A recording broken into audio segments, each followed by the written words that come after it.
In fact, he's the only professional basketball player who has what they call a love of the game clause in his contract. It allows him to pick up a street game whenever he wants to.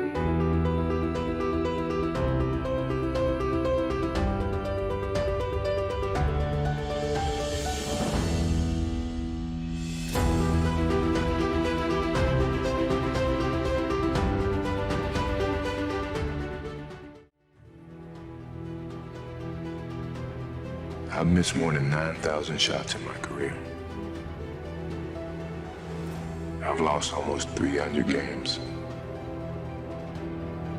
26 times I've been trusted to take the game-winning shot and missed.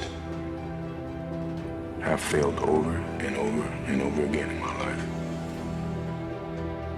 And that is why I succeed. Maybe it's my fault. Maybe I led you to believe it was easy when it wasn't. Maybe I made you think my highlights started at the free throw line and not in the gym. Maybe I made you think that every shot I took was a game winner. That my game was built on flash and not fire. Maybe it's my fault that you didn't see that failure gave me strength, that my pain was my motivation. Maybe I led you to believe that basketball was a God-given gift and not something I worked for every single day of my life. Maybe I destroyed the game. Or maybe you're just making excuses.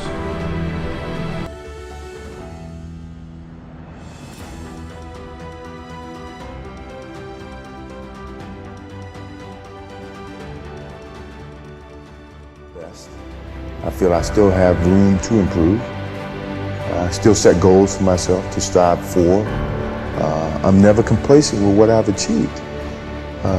Even though it's been very successful for me, I still feel I have a lot to prove, not just as a player, but as a person, as a father, to some extent as a role model in all aspects. So I'm never really too complacent with myself or with what I've achieved. When I get to a point where I feel I can improve as a player, I walk away from the game. I still feel that I have a plateau that I hadn't reached yet in terms of my skills or my expectations of myself. I'm always going to expect myself to do certain things or surpass certain things. As long as I believe that, then my road to success is going to continue to expand. Sports is a tool that teaches, and it teaches you bad things. It can also teach you good things. It's how you perceive those things. I've looked at every experience that I've had, negative and positive, and taken that as a positive. If I wouldn't change anything because I think it would alter some of the other things I have. So when I look back, I can't say that I've had any bad things happen. Sure, you don't want bad things to happen, but you deal with bad things. You can't have good or without bad. We are old. Sure, we're tired. It's been a long season, but mentally, we have a vision. We have a finish that we have to attain. And sometimes you have to do it when you're old and you're tired.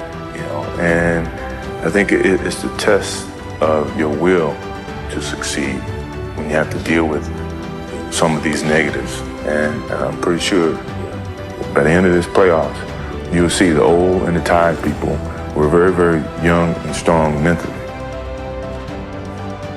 I feel like I'm the most fierce competitor there is. I don't think I'm ever going to find something equal to the game of basketball for me. They talk about guys being competitors. He was the fiercest of all the competitors. I know Jesus worked 7 days a week, or 6 days. He rested on Sunday, didn't he? But Michael Jordan played on Sunday. An assassin personified that had that killer instinct. I'm not sure people really know how good this guy is.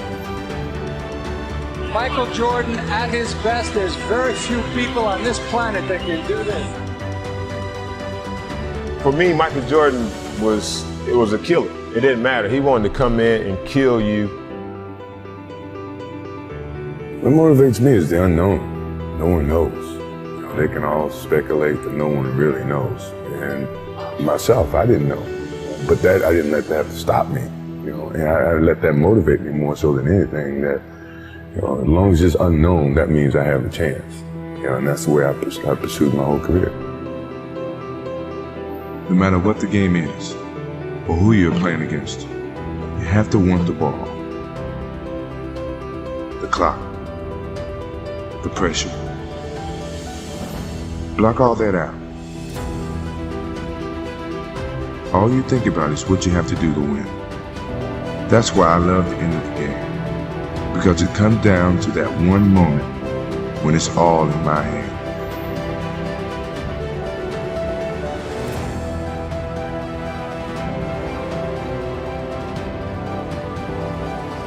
I don't always have to hit the last shot, but I do have to walk away knowing I did everything I could to win the game. When you step on the floor, it doesn't matter how many times you've done it before. All that matters is that you do it now. Those are the moments you put in the hours of practice for. Those are the ones you never forget. I never feared about my skills, you know, because I put in the work. Work ethic eliminates fear.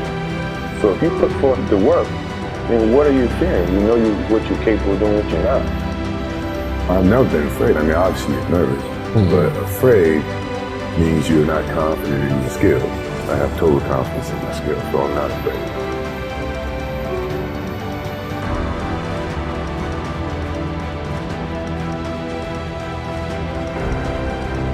Be true to the game, because the game will be true to you. If you try to shortcut the game, then the game's going to shortcut you. If you put forth the effort, good things will be bestowed upon you.